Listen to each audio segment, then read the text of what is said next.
Assalamualaikum warahmatullahi wabarakatuh. Alhamdulillahi rabbil alamin. Nahmaduhu wa nasta'inuhu wa nastaghfiruh. Wa na'udzu billahi min sururi anfusina wa min sayyiati a'malina. May yahdihillahu fala mudilla lahu wa may yudlilhu fala hadiya lahu. Asyhadu an la ilaha illallah wahdahu la syarika lahu. وأشهد أن محمدا عبده ورسوله اللهم صل وسلم وبارك على محمد وعلى آله وعلى أصحابه أجمعين أما بعد قال الله تعالى في كتابه الكريم أعوذ بالله من الشيطان الرجيم يا أيها الذين آمنوا اتقوا الله وقولوا قولا شديدا يصلح لكم أعمالكم ويغفر لكم ذنوبكم ومن يطع الله ورسوله فقد فاز فوزا عظيما. Jamaah maghrib rahimakumullah, tidak bosan-bosannya marilah kita senantiasa berusaha mengingatkan diri kita masing-masing, mengingatkan keluarga kita masing-masing untuk senantiasa menjaga ketakwaan dan keimanan kepada Allah Azza wa Jal, karena dengan ketakwaan dan keimananlah yang bisa menyelamatkan kita, menyelamatkan keluarga kita, menyelamatkan lingkungan kita dari azab Allah, dari siksa Allah fid dunya wal akhirah. Kita akan lanjutkan kajian tafsir Al-Quranul Karim surat Al-A'raf. Kita memasuki ayat yang ke-65. Pada kajian sebelumnya sudah kami sampaikan ayat 59 sampai 64, Allah mengabarkan tentang pengutusan Nuh sebagai Rasul Allah yang diutus kepada kaumnya Nabi Nuh. Ya, pada kajian yang lalu sudah saya sampaikan sekilas mengenai silsilah para anbiya, para Rasulullah, dari mulai Nabi Adam sampai Nabi Muhammad sallallahu alaihi wasallam secara berurutan. Allah tabaraka wa taala dalam surat Al-A'raf ini menceritakan kepada kita, mengkisahkan kepada kita, dimulai dari penciptaan Nabi Adam sampai turun ke bumi, sampai Allah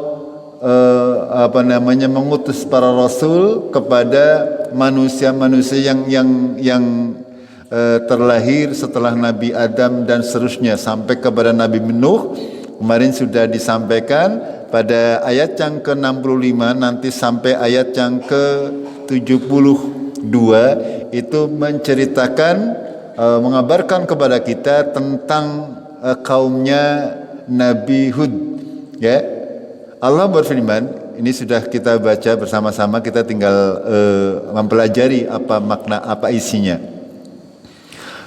Allah berfirman, a'udzubillahi minasyaitonirrajim, wa ila 'ad, dan kepada kaum 'Ad, akhahum Hudan, Allah sudah mengutus saudara mereka yaitu yang bernama Hud. Ya, kita perhatikan di sini, setiap Allah mengutus nabi dan rasul pasti berasal dari kaum-kaum yang dekat, bahkan kaum kerabat. Ya, kita tahu bahwasanya Rasulullah sallallahu alaihi wasallam diutus yang utama, yang pertama sekali kepada orang-orang terdekat beliau sallallahu alaihi wasallam, kepada suku Quraisy yang notabene Rasulullah adalah termasuk di dalamnya. Sama ini berlaku dari zaman Nabi Nuh, ya, atau sebelum Nabi Nuh yaitu Nabi Idris juga demikian. Dan kepada kaum 'Ad, Allah sudah mengutus seorang yang berasal dari keturunan Nabi Nuh. Ya, kita tahu bahwasanya ketika kaumnya Nabi Nuh, setelah Nabi Nuh itu semua manusia menurut para ahli tafsir itu adalah dimatikan oleh Allah melalui banjir besar, dan juga disusul dengan penyakit yang menimpa orang-orang yang bersama Nabi Nuh. Lalu berlalu beberapa generasi, ya, setelah itu barulah muncul kaum yang namanya kaum Ad. Dan kaum Ad ini sudah menyimpang dari akidah yang benar. Sama dengan Nabi Nuh, kaumnya Nabi Nuh juga sudah menyimpang dari akidah yang benar. Mereka sudah banyak yang menyembah berhala. Makanya Allah mengutus saudara mereka Hud. Nabi Hud berkata, ya qaumi, ya kaumku, ubudullaha ma lakum min ilahin khairuh. Sembahlah Allah. Ya, tidak ada bagi kalian selain Allah yang berhak untuk disembah. Ma lakum min ilahin khairuh. Tidak ada bagi kalian dari Tuhan-Tuhan selain Allah yang boleh untuk disembah. Sekali lagi, para nabi dan rasul itu menyeru kepada kaumnya untuk menyembah hanya kepada Allah semata. Tidak boleh berbuat kesyirikan. Setiap nabi dan rasul dakwah utamanya yaitu kepada tauhid, kepada untuk memurnikan hanya menyembah kepada Allah tabarok wa taala. Karena ini menjadi dasar, menjadi pondasi bagi kita semuanya. Ketika kita mempunyai akidah yang benar, insya Allah ibadahnya semuanya benar. Akan tetapi ketika kita akidahnya salah, ya itu nanti akan berimbas kepada ibadah-ibadah yang lain. Itu makanya para nabi dan rasul secara prinsip dakwahnya adalah sama. Mereka menyeru kaumnya untuk menyembah kepada Allah semata. Lalu Hud melanjutkan, afala tattaqun, apa kamu tidak bertakwa? Lalu kaumnya menjawab, qalal mala'ul ladzina kafaru min qaumihi. Orang-orang dari kaumnya Nabi Hud, ya, itu menjawab, inna lanaraka fi safahatin. Sesungguhnya sungguh kami melihat engkau, hei Hud, kata kaumnya, fi safahatin, berada dalam safahah. Safahah itu artinya kebodohan, ya.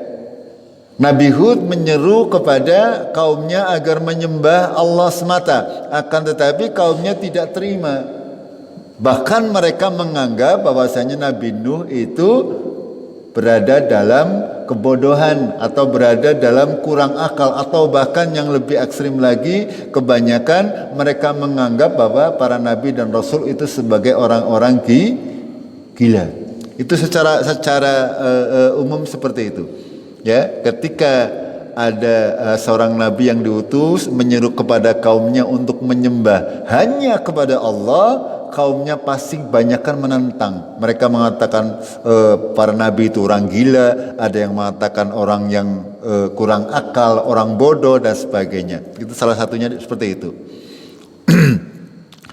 Lalu kaumnya Nabi Nuh melanjutkan, wa inna lanadunnuka minal kadhibin. Dan sungguhnya kami lanadunnuka itu menganggap engkau, hai Nabi Hud, minal kadhibin, termasuk orang-orang yang berdusta. Kaumnya menganggap bahwa Nabi Nuh itu adalah orang yang berdusta.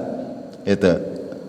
Kita bisa bayangkan ketika kaumnya Nabi Hud itu mereka adalah para penyembah berhala, yang mereka mengagungkan berhala. Lalu Nabi Hud datang kepada mereka, memerintahkan mereka untuk meninggalkan berhala, jangan menyembah berhala, akan tetapi menyembah Allah semata.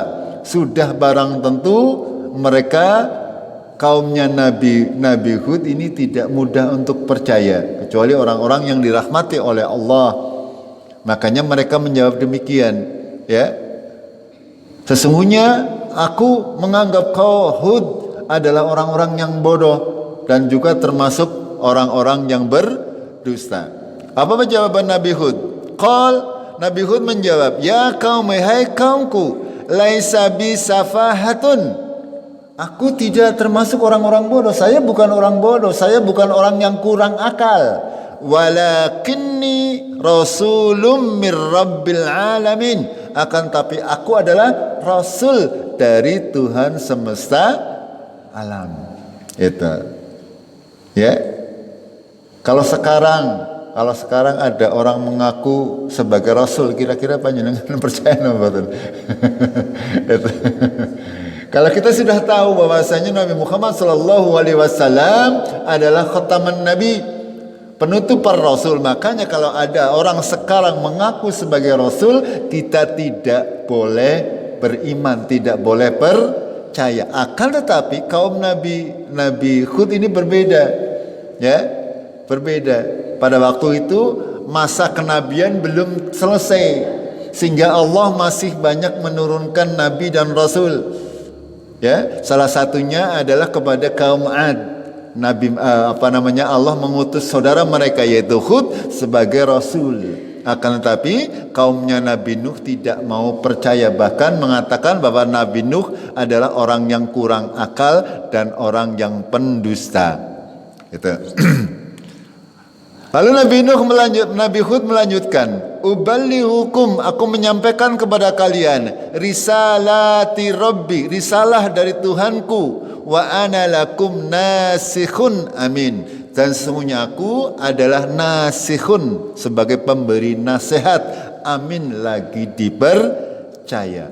Ya, Nabi Hud berkata kepada kaumnya, "Aku bukan pendusta. Aku bukan orang yang kurang akal. Aku adalah seorang penasehat yang terpercaya." Ya, sekali lagi ketika Allah Tabarak wa Ta'ala memilih para nabi dan rasul, sudah pasti orang tersebut sudah diketahui ciri-cirinya oleh masyarakat sekitar. Itu dipilih oleh Allah, ya. Pasti di antara para nabi, para rasul yang dipilih oleh Allah, mereka dikenal sebagai orang yang jujur, orang yang amanah, orang yang perilakunya baik. Itu sudah dikenal di masyarakat, sehingga semestinya masyarakat seperti contoh Rasulullah Sallallahu Alaihi Wasallam. Beliau sebelum diutus menjadi rasul, yang menjadi nabi dan rasul, beliau dikenal sebagai orang yang paling jujur. Itu di tengah masyarakat kaum Quraisy. Itu beliau dikenal sebagai orang yang memegang amanah dan seterusnya, sehingga tidak pernah sekalipun, ya, beliau dikenal sebagai seorang pendusta. Begitu juga Nabi Hud, ya. Di sini kenapa dikatakan akhahum hudan seperti itu? Saudara mereka, artinya ketika dikatakan saudara berarti orang yang sudah sangat dekat. Diketahui jaban jerone paribasane cara bahasa kita.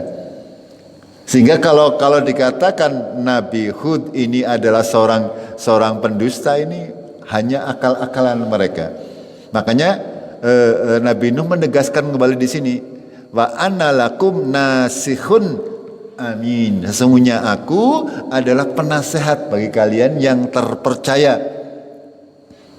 Lalu Nabi Hud melanjutkan, awangajibtum, apakah kamu merasa takjub, apakah kamu merasa heran, anja'akum, datang kepada kalian, zikrum mir rabbikum, ya, peringatan dari Tuhanmu, ala rajulim minkum, yang disampaikan kepada seorang laki-laki di antara kalian, liyundhirakum, supaya memberi peringatan kepada kalian. Ini pertanyaan Nabi Hud kepada kaumnya.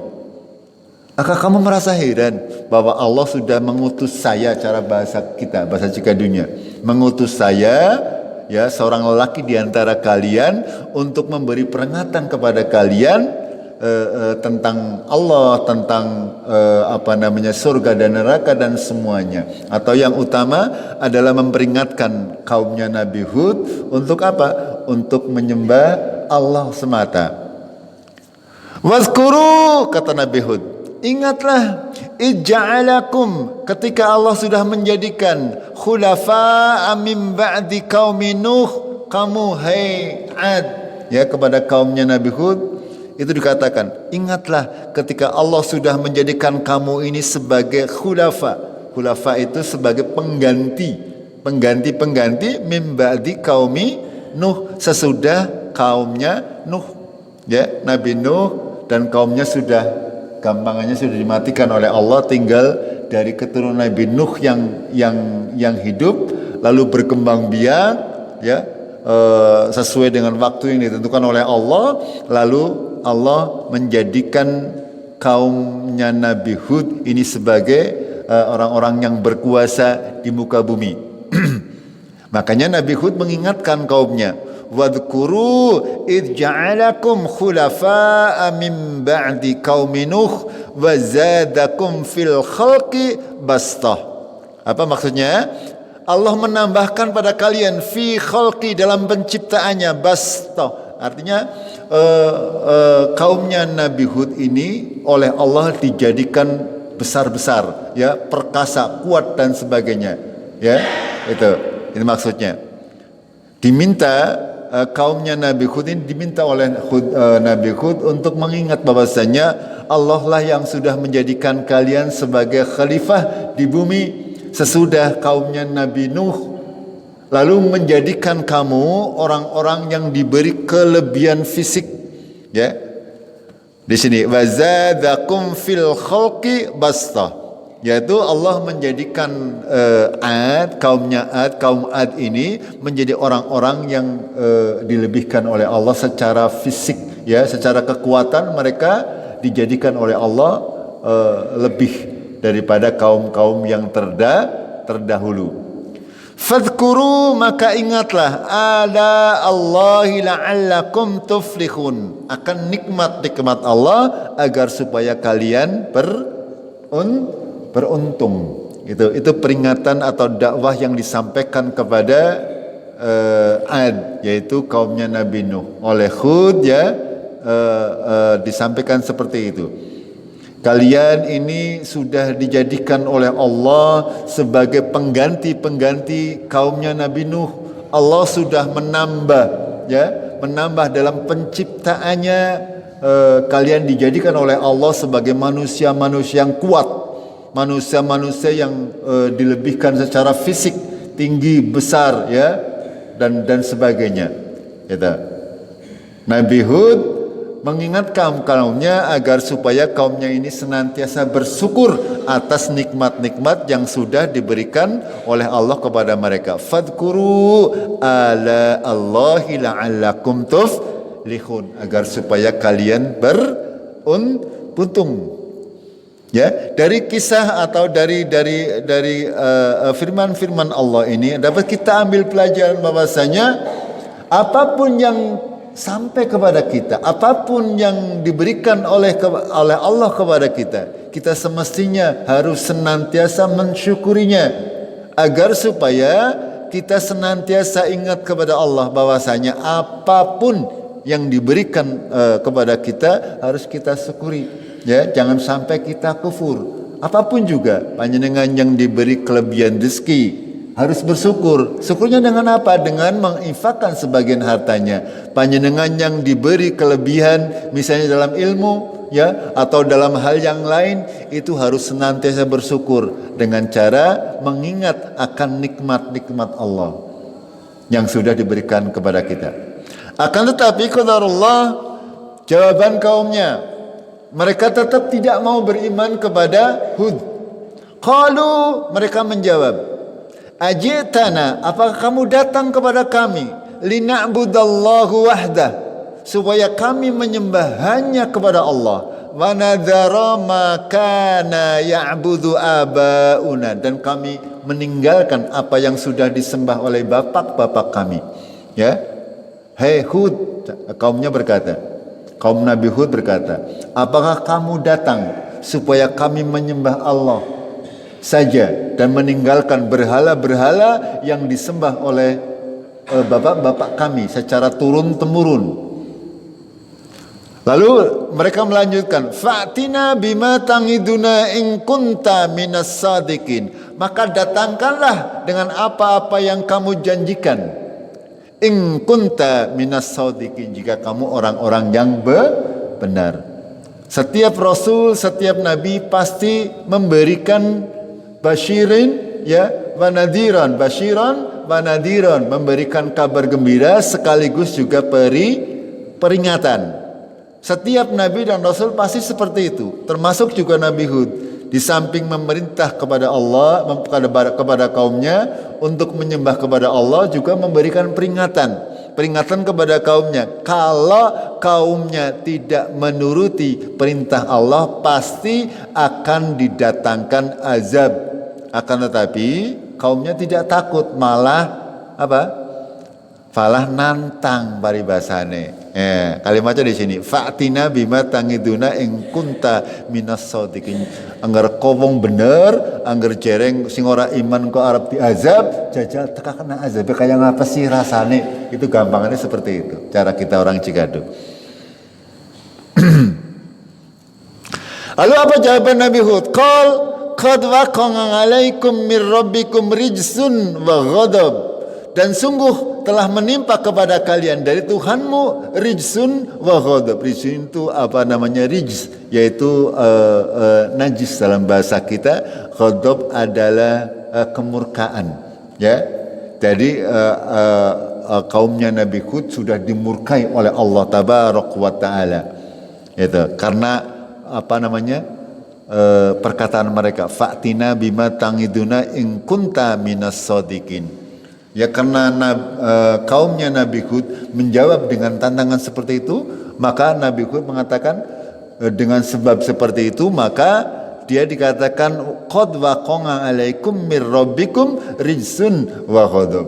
Ya, kamu dilaknat oleh Allah, dimurkai oleh Allah dengan sebab kamu mengatakan yang demikian. Kamu menantang Allah untuk menurunkan azabnya. Gitu. Lalu Hud melanjutkan, atujadilunani, apakah kamu membantahku fi asma'in sammaitumuha, terhadap asma'in, nama-nama sammaitumuha yang kamu namakan, antum wa aba'ukum, kamu dan bapak-bapakmu, ma nazzalallahu biha, yang Allah tidak menurunkan dengannya, min sultan, dari sultan. Sultan itu keterangan-keterangan, ya. Artinya Nabi Hud ini berhujah kepada kaumnya, apakah kamu membantah aku dengan sebab kamu menggunakan nama-nama yang sudah kamu namakan. Artinya kaum Nabi Hud mereka menamai berhala-berhala dengan nama masing-masing sebagai Tuhan, ya. Itu. Kalau kita mungkin lebih mudah menggambarkannya, ya seperti kita tahu ya di dalam dunia pewayangan, ya itu kan mereka menamakan apa ya yang namanya dewa-dewa itu semuanya ada nama-namanya nggih. Kalau panjenengan yang sudah senior pasti mengetahui ya yang dewa anu ya kira-kira seperti itu, ya. Kaum mereka terdahulu termasuk kaumnya Rasulullah Sallallahu Alaihi Wasallam juga mereka menamai berhala-berhala dengan nama-nama sendiri, yaitu dengan nama Lata, Uzza dan Manna gitu. Termasuk juga ini ya kaumnya Nabi Hud itu demikian, ya. Sehingga Nabi Hud mengatakan demikian, apakah kamu membantahku? Saya menyuruh kepada Allah sementara kamu menamakan dengan Tuhan-Tuhan selain Allah. Ya, apa yang Allah tidak menurunkan sultan, tidak menurunkan keterangan sedikit pun, kamu hanya menduga-duga, hanya mengira-ngira. Itu kira-kira jawaban Nabi Hud kepada kaumnya. Lalu pada akhirnya Nabi Hud berkata, fantadiru, maka tunggulah, inni mangakum minal muntadirin. Karena tadi kaumnya meminta agar didatangkan azab, ya. Fa'tina bima tangiduna in kunta minas sadiqin, ya. Maka Nabi Hud pada akhir ayat ini mengatakan fantadiru, maka tunggulah, inni mangakum minal muntadirin, karena aku sesungguhnya bersama kalian termasuk orang-orang yang menunggu datangnya azab. Lalu pada ayat berikutnya Allah berfirman, fa'anjainahu walladzina mangah, lalu kami selamatkan dia, Hud maksudnya, walladzina mangahu, dan orang-orang yang bersama Nabi Hud, bi rahmatim minna, dengan sebab rahmat dari kami. Faqata'na, dan kami tumpas dabiral ladzina kadzabu bi ayatina, seluruh ya orang-orang yang mendustakan ayat-ayat kami, wa ma kanu mu'minin, dan mereka tidak termasuk orang-orang yang mukmin. Kaum Nabi Nuh sudah ditumpas dengan banjir besar. Kaumnya Nabi Hud diriwayatkan di ayat yang lain bahwasanya ditumpas dengan bencana alam berupa gempa bumi yang dahsyat dan angin yang kencang. Itu makanya di sini Allah mewahyukan kepada kita, mengabarkan kepada kita, wa qata'na dabiral ladzina kadzdzabu bi ayatina, dan kami tumpas semua orang-orang yang mendustakan ayat-ayat kami dan mereka tidak beriman kepada ayat-ayat kami. Itu. Dan di sini Allah menyelamatkan ya Nabi Hud beserta orang-orang yang bersama Nabi Hud. Itu. Ya. Ketika Allah berkehendak terhadap segala sesuatu itu pasti terjadi, walaupun ya dalam sebuah daerah, sebuah area misalnya tertimpa musibah, kalau Allah menghendaki satu keluarga misalnya tidak terkena musibah, itu pasti akan terjadi dan diselamatkan oleh Allah. Ya secara real ya bahwasanya Nabi Hud beserta orang-orang yang bersama Nabi Hud diselamatkan dari bencana yang menimpa seluruh kaumnya Nabi Hud. Ini ya itu sebagai pelajaran bagi kita agar senantiasa kita berusaha untuk mengikuti ya apa-apa yang diperintah Allah dan Rasulullah Sallallahu Alaihi Wasallam, karena kalau tidak pasti akan datang azab. Itu pasti. Kalau kita kafir kepada Allah, kita kufur terhadap nikmat-nikmat Allah, pasti kita akan kedatangan azab. Ya, azab tersebut pasti akan datang dalam bentuk yang tidak kita ketahui. Itu. Karena setiap kita durhaka kepada Allah pasti ada konsekuensinya, apapun itu bentuknya, baik dalam skala yang kecil maupun skala yang besar. Kita lanjutkan. Ini secara berurutan ya. Nabi Nuh, Nabi Hud, lalu berikutnya adalah Salih, Nabi Salih. Ya. Wa ila samuda akhahum salihan. Dan kepada kaum Samud, kalau tadi kaum Ngad ya, kalau sekarang kaum Samud, ini negerinya berdekatan. Ya, diantara kalau mungkin panjenengan sedikit mempelajari tentang peta persebaran tentang para nabi ini, negerinya berdekatan diantara sekitar Jazirah Arab sampai dengan Eropa bagian Turki kalau hari ini ya. Antara Palestina, Mesir dan Jazirah Arab itu menjadi pusat peredaran ya, yang kisah-kisah yang bersumber di dalam Al-Qur'an itu semuanya yang akan menyebar ke seluruh dunia. Wa ila Samud, dan kepada kaum Samud, akhahum salihan, maka diutus kepada mereka, sekali lagi akhahum, saudara mereka, yaitu Salih. Itu ya, kepada Samud, kepada kaum Samud diutus kepada mereka saudara mereka yang bernama Salih. Apa yang dikatakan Salih hampir sama dengan yang dikatakan Hud kepada kaumnya. Qala ya qaumi ibudullaha ma lakum min ilahin ghairuh. Ya. Sembahlah Allah, tidak ada yang boleh disembah selain Allah. Qad ja'atkum bayyinatum mir rabbikum, sungguh telah datang kepada kalian bayyinah, bukti dari Tuhanmu. Hadihi naqatullah, ini adalah ontanya Allah. Lakum ayah, bagi kalian sebagai ayat. Ya. Fadharuha, maka biarkan onta tersebut takul fi ardillah, memakan atau makan di buminya Allah. Wala tamassuha bisuin, janganlah kalian mengganggunya atau membunuhnya.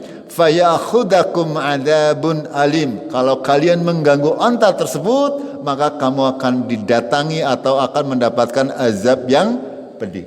Ini kisah mengenai kaum Samud ya, yang diutus kaum Samud dan diutus oleh Allah seorang nabi ya yang bernama Salih. Kaum Samud ya sama, mereka tidak mau beriman kepada Salih. Bahkan mereka menantang, kalau sekiranya ya kami diberikan mukjizat, diberikan ayat oleh Allah yang bisa nampak di depan mata kami akan beriman kepada engkau salih. Makanya dalam tafsir yang panjang ya, antara Solih dan kaumnya mereka membuat perjanjian.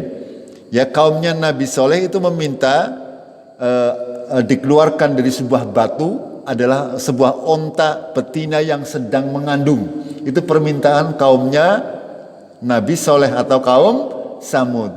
Nabi Soleh diminta oleh kaumnya untuk mengeluarkan mukjizat, yaitu mengeluarkan dari sebuah batu besar, keluar dari batu besar seekor unta yang sedang mengandung. Dengan perjanjiannya apa? Kalau memang nanti Nabi Soleh bisa, seluruh kaumnya akan beriman. Kalau orang bisa berarti orang beriman.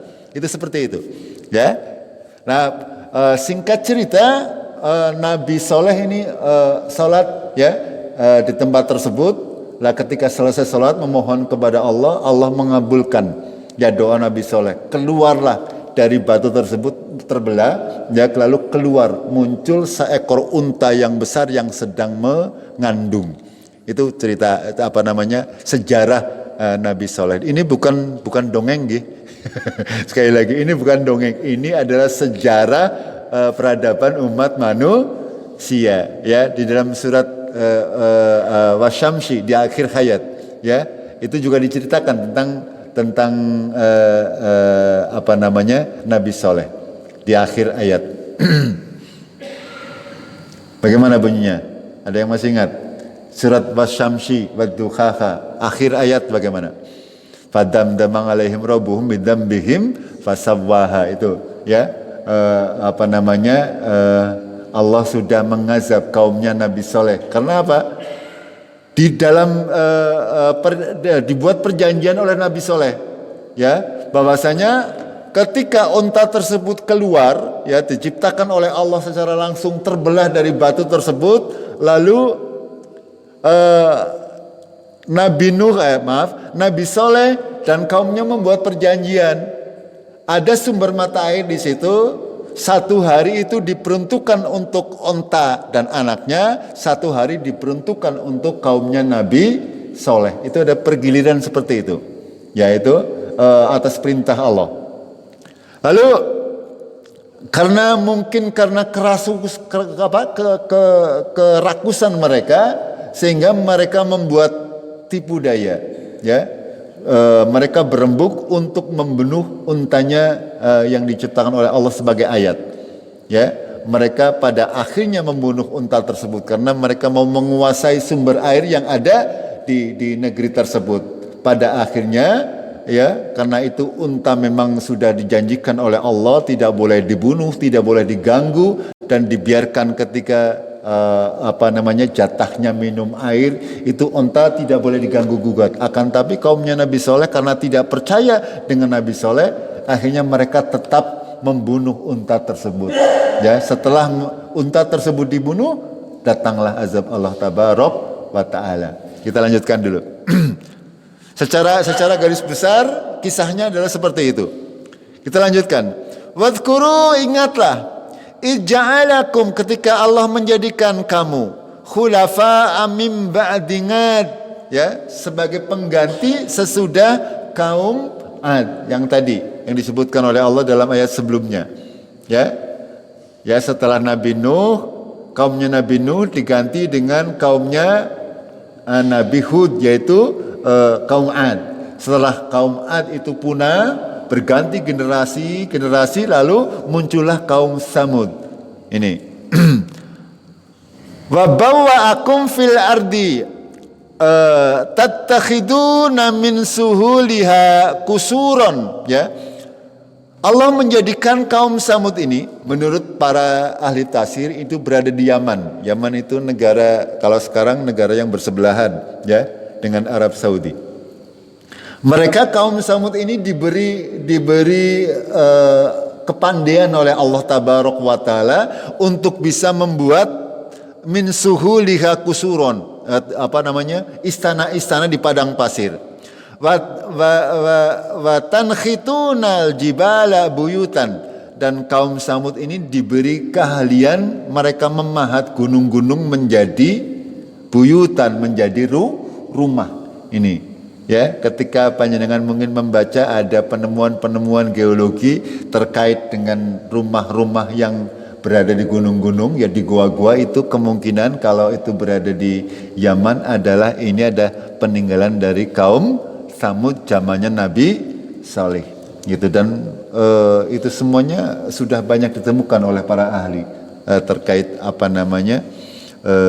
rumah-rumah yang dibangun oleh kaum Samud.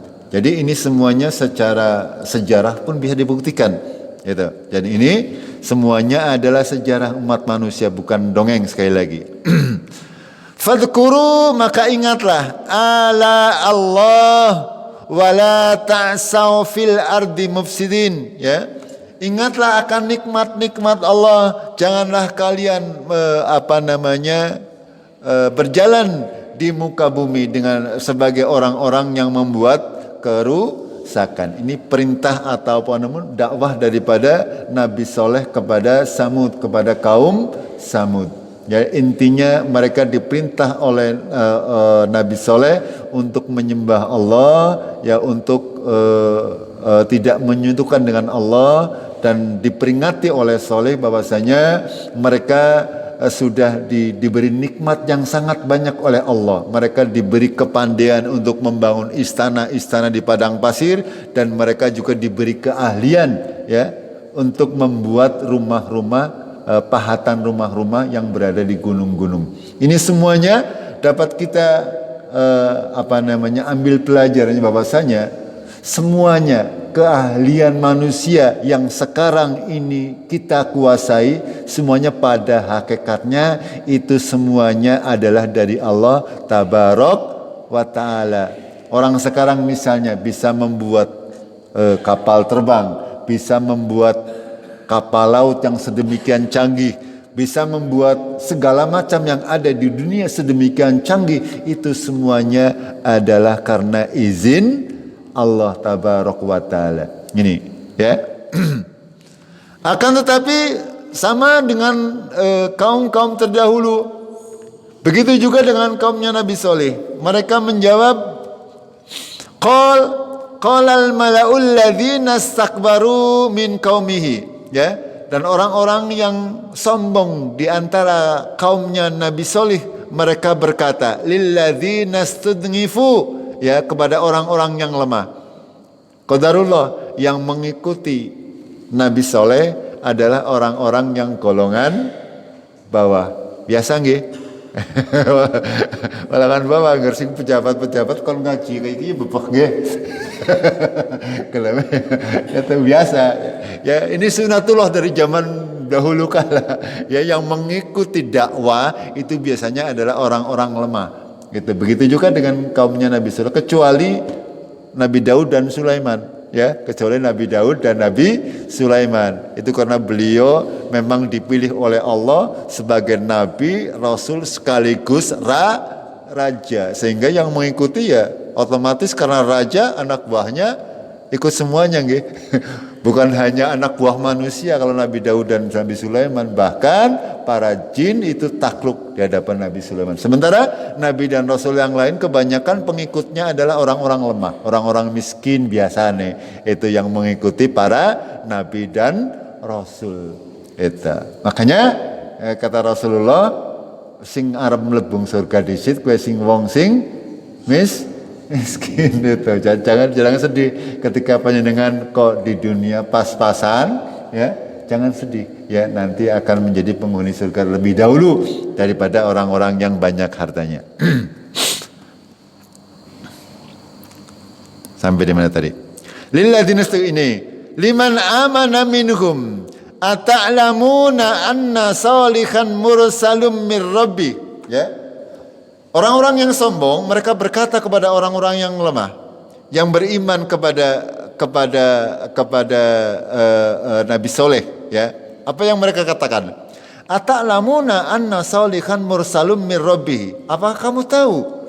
Hei fulan, apakah kamu tahu bahwa Solih itu adalah rasul dari Tuhannya, Ini pertanyaan sekaligus sebagai apa? Ejekan. Gimana betul? Ini ya. Mereka mengatakan demikian. Hei fulan, ini kepada orang-orang yang pengikut Nabi Soleh. Ya. Orang-orang yang para pembesar-pembesar, mereka berkata kepada pengikut Nabi Soleh yang notabene adalah orang-orang bawahan, orang-orang yang miskin, orang-orang yang rendahan. Mereka berkata, ata'lamuna anna salihan mursalum mir rabbi. Apakah kamu tahu bahwa Salih ini adalah seorang rasul dari Tuhannya? Apa jawaban orang-orang tersebut? Qalu inna bima ursila bihi mu'minun. Mereka orang-orang yang pengikut Nabi Saleh menjawab, sesungguhnya kami beriman ya kepada Salih, ya. Itu. Akan tetapi orang-orang yang sombong, para pembesar, mereka berkata yang lain lagi. Qalal ladzina istakbaru inna billadzi amantum bihi kafirun. Sesungguhnya aku ya dengan yang kamu imani, saya tidak percaya. Kamu beriman kepada Salih bahwasanya Salih seorang rasul. Silahkan, tapi saya tidak percaya bahwa Salih itu adalah seorang rasul. Ini jawaban yang mengejek sekaligus menantang dari orang-orang pembesar-pembesar dari kaum Nabi Saleh, yaitu kaum Samud ini. Makanya ya kita lanjutkan. Makanya ketika sudah ada perjanjian sebenarnya tadi bahwa antara kaumnya Nabi Saleh dengan Nabi Saleh sudah ada perjanjian bahwasanya kaumnya Nabi Saleh ini tidak boleh mengganggu onta yang tadi diceritakan. Akan tapi karena kerakusan mereka sekaligus juga karena penggembangkangan mereka, kekafiran mereka, pada akhirnya mereka menyembelihnya. Fangaqorun naqata wa atawangan amri rabbih. Maka pada akhirnya mereka membunuh ya unta betina tersebut dan mereka mendurhakai perintah Tuhan mereka. Wa qalu ya salihtina. Ya Salih, hei Salih, i'tina bima tangiduna in kunta minal mursalin. Ini sekali lagi orang-orang kafir pada saat itu mereka menantang kepada Nabi Salih. Ya Salih, datangkan kalau memang dengan saya membunuh unta ini, ya, Allah akan mengazab, ya, itu. Ini panjenengan perhatikan ya, bahwasanya orang-orang kafir ini senantiasa mereka menantang untuk didatangkan azabnya Allah Tabarok wa ta'ala. Termasuk orang-orang sekarang juga banyak sekali yang menantang azab Allah. Padahal ya pasti akan datang. Bahwasanya semua azab Allah pasti akan datang. Ya, tidak usah minta disegerakan, tidak usah ditantang, itu pasti akan datang. Termasuk di sini di kisah Nabi Salih ini, ya. Ketika mereka sudah membunuh ontanya Nabi Saleh, mereka menantang kepada Nabi Saleh. Ya Salih, i'tina bima ta'iduna in kunta minal mursalin. Jika kamu memang benar seorang rasul, maka datangkan azab. Ya. Dalam ayat yang lain dijelaskan oleh Allah karena memang kisah-kisah para rasul ini tidak tergabung dalam satu ayat yang lengkap, akan tapi dipisah-pisah oleh Allah. Hikmahnya wallahu a'lam banyak sekali ya. Di ayat yang lain kaumnya Nabi Saleh ini diperintah oleh Nabi Saleh, tunggulah kamu 3 hari. Diberi waktu oleh Nabi Saleh selama 3 hari. Ketika sudah mereka membunuh untanya Nabi Saleh, mereka diberi waktu hanya 3 hari. Para ulama khususnya Ibnu Katsir menyebutkan bahwasanya mereka membunuh pada hari Rebo, ya. Pada hari Rebo mereka membunuh unta, lalu pada hari Kamisnya itu muka mereka ya berubah menjadi merah, ya. Lalu pada hari Jumatnya ada yang mukanya berubah menjadi hitam dan seterusnya sampai hari Ahad. Pada hari Ahadnya mereka ditimpa gempa bumi yang sangat luar biasa, dan juga ada semacam dihujani ya kerikil-kerikil dari langit pada hari yang ketiga. Mereka diberi tangguh hanya 3 hari oleh Allah Tabarok wa Ta'ala karena sudah mendurhakai perintah Allah dan perintah Nabi Saleh untuk tidak membunuh unta, mereka sengaja menantang azab Allah. Maka mereka diberi tangguh oleh Allah selama masa 3 hari. Mereka semuanya oleh Allah dibinasakan, ya. Makanya di akhir ayat Allah berfirman, fa akhadat humur rajfatu, ya. Maka mereka ditimpa rajfatu, gempa bumi yang dahsyat. Fa asbahu fi darihim jasimin. Maka jadilah mereka menjadi mayat-mayat yang bergelimpangan di desa mereka, di daerah mereka. Ini akhir kisah daripada kaumnya Nabi Soleh, yaitu kaum Samud yang mempunyai kepandaian. Mereka bisa membuat istana-istana dan mereka bisa memahat gunung-gunung menjadi rumah-rumah yang indah. Ini semuanya Allah ceritakan kepada kita semuanya agar supaya kita mengambil pelajaran daripadanya, bahwasanya apa yang diancamkan oleh Allah dalam Al-Quran maupun As-Sunnah itu pasti akan terjadi. Ya, apapun yang diwahyukan oleh Allah di dalam Al-Quran, sesuatu yang akan terjadi ketika kita melakukan pelanggaran-pelanggaran kepada Allah pasti akan, dan itu pasti akan terjadi, ya, baik waktunya dekat ataupun masanya masih lama. Ya, wallahu a'lam. Ya, ini menjadikan kita semakin berhati-hati, ya, ketika kita melanggar perintah Allah. Ini sudah kita harus senantiasa berpikir bahwa bisa saja azab Allah datang kepada kita dengan tiba-tiba ketika kita sedang bermaksiat kepada Allah. Jangan sampai kita bernasib seperti kaumnya Nabi Nuh, kaumnya Nabi Hud ataupun Nabi Saleh, yang mereka justru tidak mengindahkan peringatan Rasul mereka, akan tapi mereka malah menantang untuk didatangkan azab kepada mereka. Dan ini menjadi perhatian bagi kita semuanya, ya, untuk senantiasa berusaha untuk tidak menyelisih perintah Allah dan Rasulnya. Ya, dalam urusan-urusan yang ada sekarang, ketika misalnya Allah melarang kita untuk berjudi, melarang kita untuk minum khamar, melarang kita untuk memakan riba, ya, dengan konsekuensi yang sudah dijelaskan oleh Allah. Ketika kita langgar juga pasti akan datang azab Allah tabarok wa ta'ala. Itulah diantara pelajaran-pelajaran yang bisa kita ambil hikmahnya dari kisah-kisah para Rasul dan kaumnya.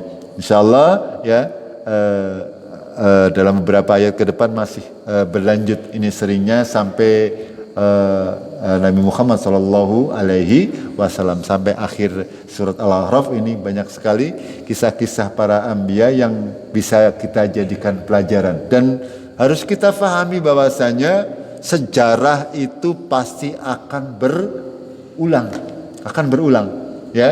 Orang-orang seperti kaumnya Nabi Nuh, orang-orang seperti kaumnya Nabi Hud, kaumnya Nabi Saleh dan seterusnya, itu akan bertulang sampai hari ini, dan itu pasti akan terjadi terus-menerus. Kita harus pintar-pintar mengambil pelajaran daripada sejarah yang ada, yang diceritakan oleh Allah di dalam Al-Quran maupun As-Sunnah dari Rasulullah Sallallahu Alaihi Wasallam. Sampai di sini dulu, ya. Mudah-mudahan Allah memberi berkah kepada kita semuanya atas ayat-ayat yang sudah disampaikan, agar supaya kita bisa semakin bertakwa dan semakin beriman kepada Allah tabarok wa ta'ala. Kita akhiri dengan kafaratul majlis. Subhanakallahumma bihamdik asyhadu an la ilaha illa anta astaghfiruka wa atubu ilaik. Assalamualaikum warahmatullahi wabarakatuh.